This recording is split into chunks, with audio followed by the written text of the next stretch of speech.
Alright, welcome to my Chapter 3 Season 2 official patch notes video. So there is a lot to cover, and as you can see at the time of this video at least, the servers are still down. I've been waiting, I've been hoping, nothing yet. So the biggest thing to note here, first and foremost, is that building is gone. You can no longer build in Fortnite Season 2, but according to the data miners, it's only for 9 days. We'll see if that's true, but right now there is no building. So let's get straight to the patch notes. Here we go.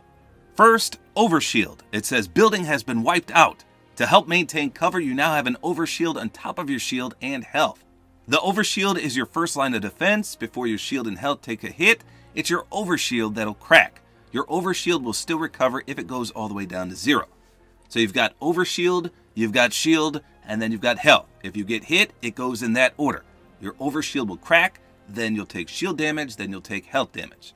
Pretty cool, but I don't know how much overshield you have. Plus it says it infinitely recharges, so that's good. It's like a permanent shield. Now this is a big one. Movement upgrades. The battle has changed with new ways to bring the fight. Sprinting. Run at the new, faster default movement speed. A faster default movement speed means a faster sprint too.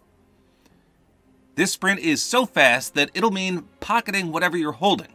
Of course, sprinting super fast can't be maintained forever, so a new sprint meter will tell you how much longer you can move at that pace. So this is kind of like a tactical sprint, if you will. Maybe if you played Call of Duty, you'll recognize something like this, but you sprint and you have to put away your weapons to do so, and then once your meter drains out, then you just go at the normal speed again.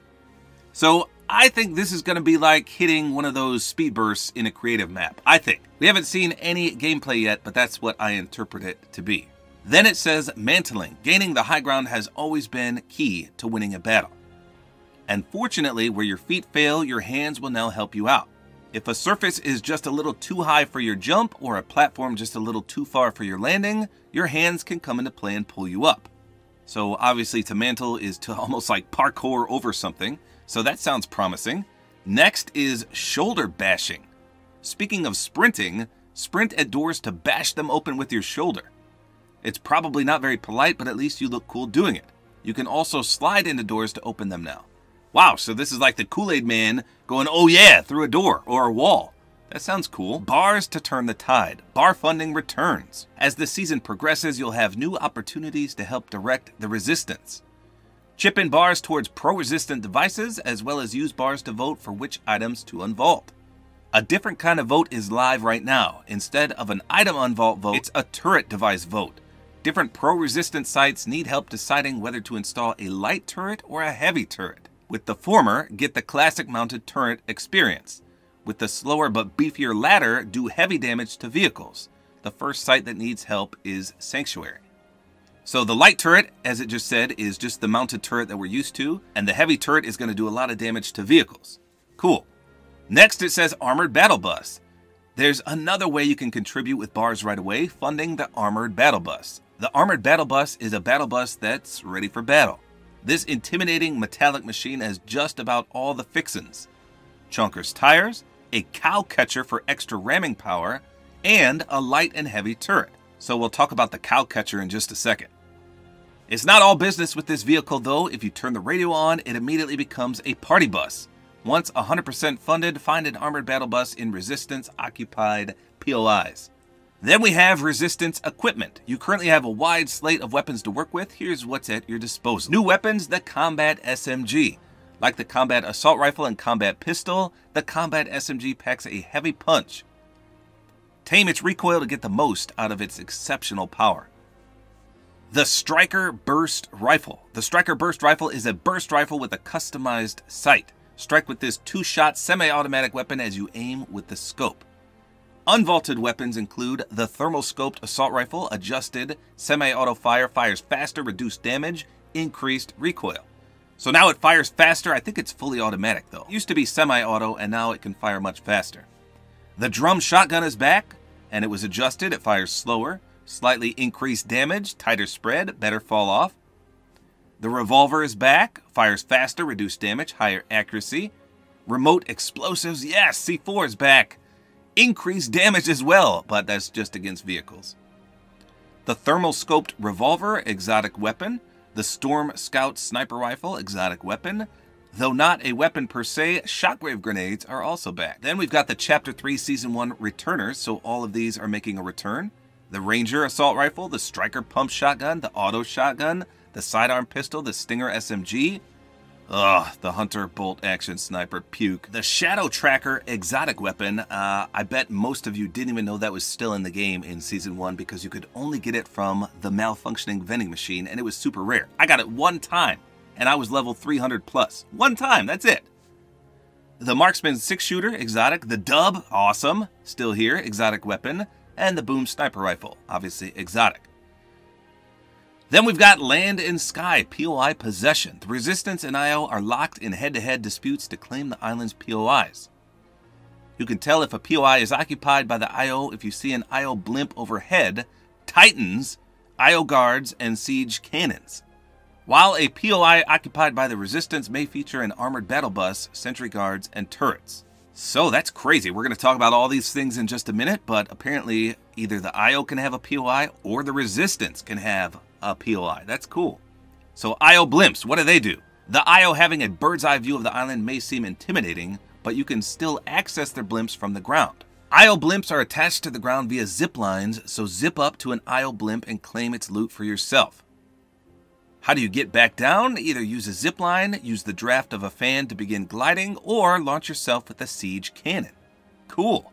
IO machinery. Use the IO's artillery against them. So IO Titan tanks. What's one way to barrel through obstacles? An IO Titan tank. But a Titan's good for more than just strong arming. Fire the Titan's cannon while you drive. And if you want to be even more formidable, have a teammate control its machine gun turret. So it sounds like you can only do one or the other. IO Titan tanks have a massive amount of health, but their treads can be destroyed if they take enough damage. If this happens, fix them up by hand or with a repair torch. The Titan's a tough, battle-tested machine, so what to do if you're up against one? Deal enough damage to the engine, located at the rear, to temporarily overheat its system. This is a prime opportunity to take on the treads. So holy smokes, it sounds like you can disable these tanks somewhat easily, but you can also repair them as well. Next we got siege cannons. It says, need to get somewhere fast, but the path's too perilous on foot? Get in the seat of a siege cannon and launch yourself far forward. Or launch your teammates first, then yourself. Mid-air, you'll be given the option to deploy your glider, but you won't take fall damage if you don't deploy it. So these are like the cannons from Chapter 1, Season 8. That's cool. You can still have fun with a cannon even if you don't have travel plans. In addition to using them as a transportation device, keep your opponents at bay by firing projectiles. Let's go! So you can use it as a weapon or you can launch yourself like a circus act. Then we've got the cow catcher. Chunker's off-road tires have been used to make cars off-road since Chapter 2, Season 6. But this fight against the IO calls for more modification.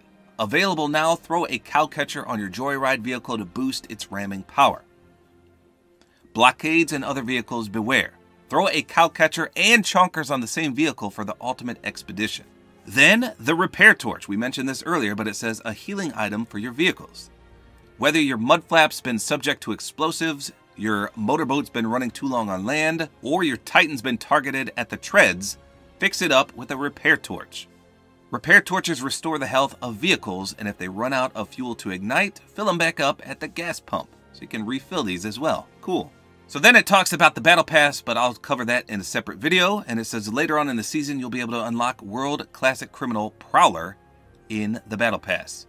Next, it says Crowning Achievement. A new season means new opportunities to flex your skill. Crown Victory Royales displayed in the Crowning Achievement emote have been reset with Chapter 3, Season 2. That is unfortunate, especially for my friend out there who grinded over 9,000 wins in bot lobbies. That's crazy. So I think I ended with 72, all legit. I don't do bot lobbies. I don't even know how to do bot lobbies.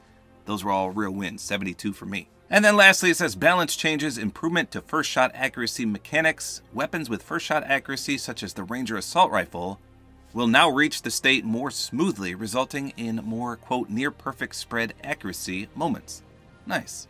So those were a lot of changes. There's a lot to digest, a lot of new mechanics, a lot of new weapons, a lot of returning weapons, and more importantly, there's no building, at least for 9 days, so they say. So there you go.